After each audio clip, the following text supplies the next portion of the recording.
আজকে খালেদা জিয়ার যে বিদেশ যাত্রা আমরা দেখছি বা যেভাবে আমরা শুরু করছিলাম, যেটি আশরাফ কায়সারও বলছিলেন ঠিক এভাবেও ফিরে আসা যায়, সেই ফিরে আসা, সেই পরিবর্তিত বাংলাদেশ আপনারা দেখতে পাচ্ছেন কি? হ্যাঁ, অবশ্যই এই বাংলাদেশে আমরা দেখতে চেয়েছি। আমরা দীর্ঘ সময় ধরে বেগম জিয়ার জন্য যে হচ্ছে শুধুমাত্র বিএনপি লড়াই করেছে তা না, বেগম জিয়ার মুক্তির জন্য লেখালেখি করা, এমনকি রাস্তায় দাঁড়িয়ে প্রতিবাদ করাতে আমরাও সামিল ছিলাম। আমার ফেসবুক ওয়াল ঘাটলেই দেখতে পাবেন বেগম জিয়া অসুস্থ অবস্থায় যেই বেগম জিয়া ফিজি হসপিটালে ভর্তি, তখন সেখানে আমার পোস্ট দেয়া যে হচ্ছে বাংলাদেশের বেগম জিয়ার সাথে সাথে বাংলাদেশের সার্বভৌমত্ব হসপিটালে বিছানায় কাতরাচ্ছে। এরকমই আমরা দীর্ঘ সময় ধরে এই লড়াইটা এই দেশের মানুষের ছিল। আসলে হচ্ছে একটি বন্দী বাংলাদেশের চিত্র হয়ে উঠেছিলেন বেগম জিয়া, একটি প্রতীক হয়ে উঠেছিলেন। এমন না যে হচ্ছে শুধু কারাগারের বন্দিত্বই বন্দিত্ব, বাংলাদেশের প্রতিটি মানুষ তার ঘরে, তার শিক্ষা প্রতিষ্ঠানে, তার নিজস্ব ব্যবসা প্রতিষ্ঠানের প্রতিটি জায়গায় বন্দী ছিল। তারা না পারতো বলতে, না পারতো সইতে, প্রতিটি জায়গায়, বাড়িতে বলেন, রাস্তায় বলেন, শিক্ষা প্রতিষ্ঠানে বলেন, এমনকি আপনাদের মিডিয়া হাউসে বলেন, আপনারা যা বলতে চাইতেন তা বলতে পারতেন না। নানা অন্যায় শিকার হলেও সে অন্যায়ের প্রতিবাদ করতে পারতেন না। এই বন্দিত্ব থেকে মুক্তির জন্য, এই বন্দিত্বের একটা সিম্বল হিসেবে বেগম জিয়া বাংলাদেশের মানুষের হৃদয়ে গেঁথে আছেন। সেই বেগম জিয়া চিকিৎসার জন্য দেশের বাইরে যাচ্ছেন। এই দেশের বাইরে যাওয়ার পথে যেই মানুষের ঢল নেমেছে রাস্তার দুই ধারে, এর দ্বারা আমার সেই 5ই আগস্টের সেই স্মৃতির কথা মনে পড়ে। সেই 5ই আগস্টের কথা যখন আমরা বলি, আপনারা বলেন যে রাজনৈতিক দলগুলোর তেমন কোনো বড় অবদান নেই, সব অবদান আপনাদের। আমরা রাজনৈতিক দল না, এই কথা আমরা কখনো বলি না। সকলের অবদান আছে। আমরা জাস্ট হচ্ছে আমরা বেগম জিয়াকে কোনো রাজনৈতিক, সকল রাজনৈতিক দলের ঊর্ধ্বে রাখতে চাচ্ছি। আমরা বেগম জিয়াকে যে কোনো ধরনের রাজনৈতিক প্রতিহিংসা, রাজনৈতিক আচরণ, সেটা শুধু বেগম জিয়ার ক্ষেত্রে নাকি সব বড় রাজনীতিকবিদদের ক্ষেত্রেই? আমরা বেগম জিয়া বাংলাদেশের মানুষের হৃদয়ে যে জায়গা করে নিয়েছেন, সেই জায়গা বর্তমান সমসাময়িক কোন রাজনীতিবিদ এই ধরনের জায়গা করে নিতে পারেন নাই। তো 5ই আগস্টের যেই দেশের মানুষের যে একতা দেখা গিয়েছে, 34শে জুলাই যে ঐক্যবদ্ধ বাংলাদেশ দেখা গিয়েছে, সেই আজকে এই দিনে বেগম জিয়া বিদেশে যখন চিকিৎসার জন্য যাচ্ছেন, ঐক্যবদ্ধ বাংলাদেশের প্রতিটি নারী, পুরুষ, শিশু, সন্তান প্রত্যেকটি মানুষই বেগম জিয়ার জন্য দোয়া রাখছেন, তার শুভকামনা করছেন। দোয়া জায়গাটা থাকবে, কিন্তু রাজনৈতিকভাবে আসলে স্পষ্ট প্রতিহিংসা দিয়ে আসলে হচ্ছে কাউকে দমিয়ে রাখা যায় না।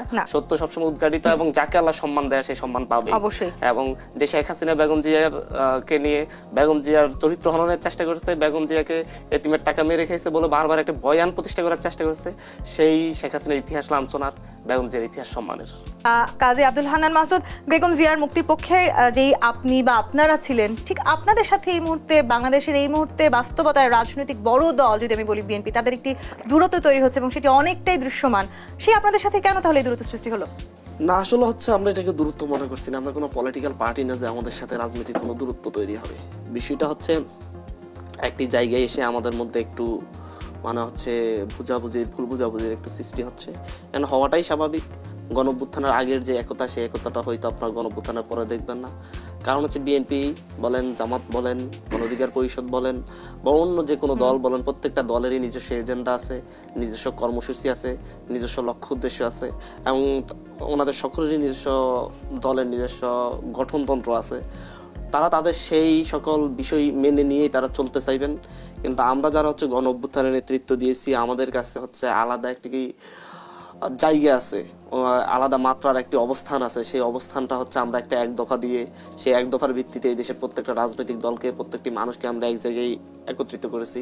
আমাদের সেই প্রতিশ্রুতিটা আমাদের বাস্তবায়ন করতে হবে, সেই জায়গায় আমরা কম্প্রোমাইজ করতে পারি। এই কম্প্রোমাইজের জায়গাটাতে কাজী আব্দুল হান্নান মাসুদ, আপনি সব মানুষ 36 জুলাই পর্যন্ত যখন যেভাবে ডেকেছেন, পুরো বাংলাদেশ আপনাদের এক ডাকে এক হয়েছে।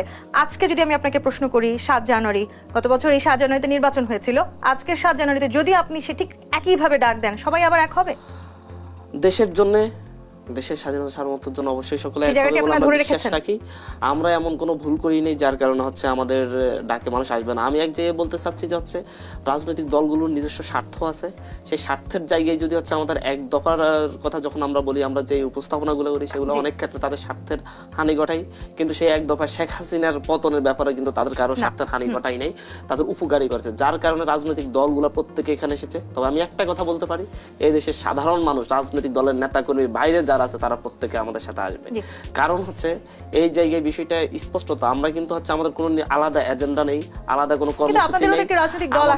আমাদের, আমি শেষ করি একটু, আমাদের হচ্ছে একটা এক দফার ভিত্তিতে আমরা এগিয়ে যাচ্ছি। সেই এক দফাটা হচ্ছে শেখ হাসিনার পতন, ফ্যাসিবাদী ব্যবস্থার বিলোপ এবং হচ্ছে নতুন রাজনৈতিক বন্দোবস্ত। তো ফ্যাসিবাদী ব্যবস্থার বিলোপের জায়গায় আমরা যে কয়েকটি পয়েন্ট তুলে ধরেছি, সেই পয়েন্টগুলোতে রাজনৈতিক দলগুলো তাদের নিজস্ব এজেন্ডার সাথে তারা হয়তো সাংঘর্ষিক মনে করে, যার কারণে তারা আমাদের সাথে একমত হতে পারছে না, অথবা হচ্ছে এতে তাদের নিজস্ব দলীয় লক্ষ্য উদ্দেশ্যের ক্ষেত্রে বাধা সৃষ্টি হতে পারে বলেও হয়তো তারা একমত হতে পারতেছে না।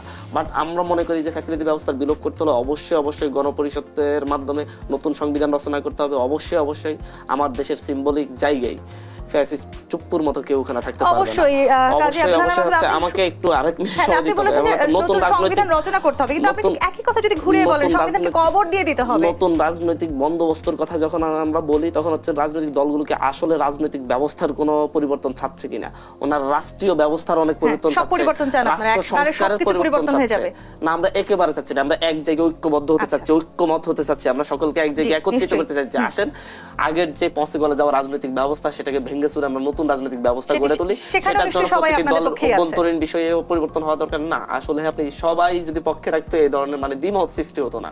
কারণ হচ্ছে আমরা একটা জিনিস মনে করি যে হচ্ছে দীর্ঘ সময় ধরে ফ্যাসিবাদী যে কাঠামোর মধ্য দিয়ে বিভিন্ন রাজনৈতিক দল গড়ে উঠেছে, বেড়ে উঠেছে এবং হচ্ছে ক্ষমতায় গিয়েছে, ক্ষমতায় যাওয়ার ইচ্ছা পোষণ করছে, তারা নতুন রাজনৈতিক ব্যবস্থার সাথে নিজেরা খাপ খাইয়ে নিতে পারবে কিনা সেই জায়গায় তারা সন্দিহান।